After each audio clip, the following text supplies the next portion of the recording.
台语文千万字，大家要跟大家做伙来捌一字。今仔日是2024年，新的一年，新的开始，要祝大家今年平安搁顺遂。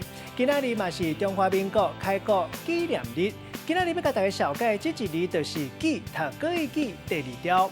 有人姓记，照古早台语字典解说讲，这个“记”本地意思就是诗的条理、诗条。混化来讲，会当讲是规矩、法规、准则，也就是标准甲规则。咱讲是纪律、纪纲、公纪，也佫有年纪、风纪。所以，伫讲这个“纪”嘛有年过的意思，咱讲年纪。另外，“纪”也佫有一个音，就是加送气音，咱读做“起”，像咱讲一起年。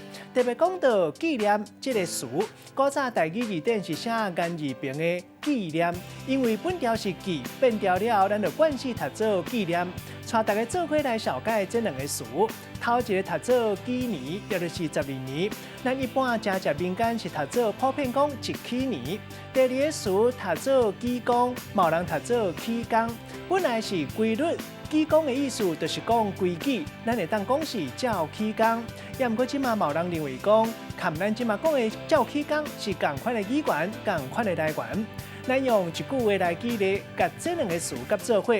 譬如讲，连年骗你有一项传统风俗，有月事的查某囡仔，假日互我洗经厝。这项规定上少超过一起年。政府出新报，要来禁止这项在地无合理的起工、纪纲。今仔日小解这一字读做记，另外一个音读做起，提供给观众朋友来参考。